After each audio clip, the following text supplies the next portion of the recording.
Hello, I'm Dr. Octavia Cox and welcome to my channel where I do all things classic literature. Today I'm asking, what is an epithet? And then, as an extension, what is hypallage, otherwise known as a transferred epithet? So I'm going to include some definitions with some examples, and then I'm going to move on to a quick analysis to pick out a couple of examples from John Keats' wonderful, beautiful poem, Ode to a Nightingale, because I think these examples are particularly effective and particularly evocative. Remember, if you like what I do here on my channel, then do please subscribe.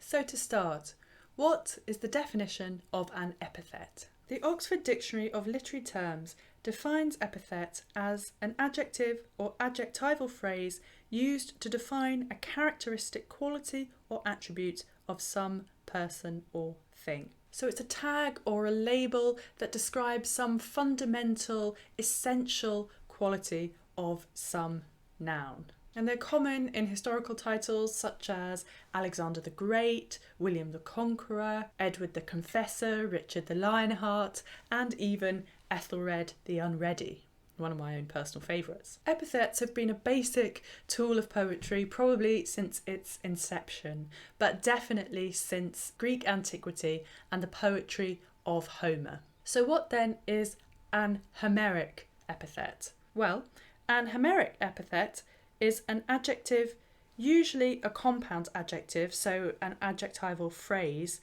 That's where two words are linked together and hyphenated. That's a compound. So it's an adjective repeatedly used for the same thing or person. And again, that's from the Oxford Dictionary of Literary Terms. So examples include wine-dark sea and rosy-fingered dawn and swift-footed Achilles and bright-eyed Athena. These are famous examples from Homer's epic poems, the Iliad and the Odyssey. Moving on then, what is the definition of hypallage, otherwise known as a transferred epithet? And the word hypallage has its sort of derivation, has its etymology from the Greek for interchange or exchange. So you can see where the word transferred has come from, transferred epithet. But what exactly is being exchanged or transferred? The Oxford Dictionary of Literary Terms, again, defines hypallage as an adjective appropriate to one noun attached to another by association. In other words, hypallage or a transferred epithet is a rhetorical term describing an interchange or exchange of two elements. So for example, we might have a sweet smelling kitchen. Now, it's not actually the kitchen that is sweet smelling. The four walls of the kitchen are not what is sweet smelling. It's the food within the kitchen that is sweet smelling. Sweet smelling, the compound, has been transferred from the food to the kitchen, so that we have sweet smelling kitchen. And another example we might think of is sick room. It's not actually the room that is sick, it's the people within the room that are sick. So the word sick has been transferred from the ill people in the room to the room itself. So hypallage then, or transferred epithets, include images which make sort of conceptual sense to us, even if they don't make literal or grammatical sense. So I'm now going to read through the opening three stanzas of John Keats' wonderful poem Ode to a Nightingale and pick out some of the epithets and transferred epithets to sort of see them in action within a poem and to think about what effect they have on the reader. John Keats' poem Ode to a Nightingale was first written in 1819 during the Romantic period. This is it. My heart aches, and a drowsy numbness pains my sense, as though of hemlock I had drunk, or emptied some dull opiate to the drains 1 minute past, and leafy woods had sunk. 'Tis not through envy of thy happy lot, but being too happy in thine happiness, that thou, light-winged dryad of the trees, So a dryad is a tree nymph.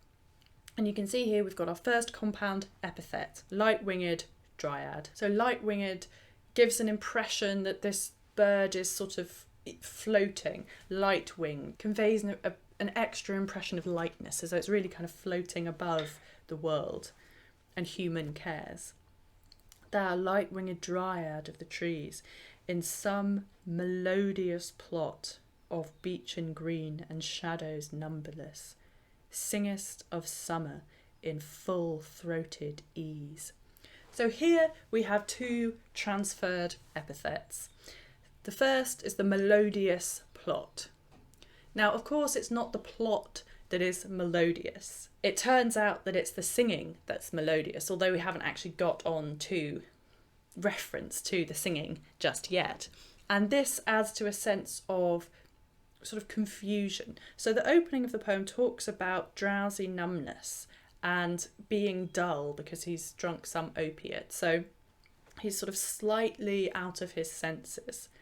And that impression is furthered by having these transferred epithets which don't quite apply to what they apparently apply to. So the melodious plot, it's the singing that's actually melodious, not the plot. But by calling it a melodious plot, it shows or it encourages the reader to think that the speaker has been kind of seduced by this melodious plot. You know, it shows why the speaker is kind of going along with it, even though it's also described as a plot, which you might not think has very positive connotations, perhaps. And the other transferred epithet is full-throated ease. Ease, of course, cannot actually be full-throated. Again, it's the singing that's full-throated. So the singing is melodious and full-throated, and that singing is sort of confusing everything else because the speaker, Keats, is using these transferred epithets about the singing and applying them to other things. It's sort of showing the slightly sensorily confused speaker is engaging with the world. But even though ease can't actually be full-throated, the idea of being so kind of relaxed and sort of summary that the singing is so sort of easeful that it is full-throated and it's done without any effort at all. That's an evocative image, and you can see why it adds to the poem, even though you can't technically have full-throated ease. So now I'm going to read through this third stanza, and I'm just going to read all the way through it and then talk about the use of hypallage or the transferred epithet that I particularly want to refer to. Fade far away, dissolve and quite forget what thou among the leaves hast never known, the weariness, the fever, and the fret, here where men sit and hear each other groan, where palsy shakes a few sad last grey hairs, where youth grows pale and spectre thin and dies. Spectre thin is such a beautiful compound, so evocative. Where but to think is to be full of sorrow and leaden-eyed despairs, where beauty cannot keep her lustrous eyes, or new love pine at them beyond tomorrow.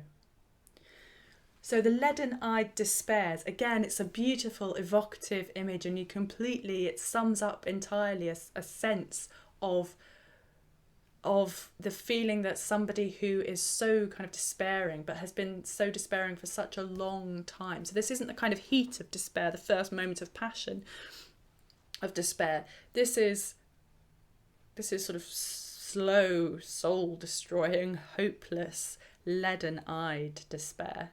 But despair itself is an abstract concept. So despair itself cannot be leaden-eyed.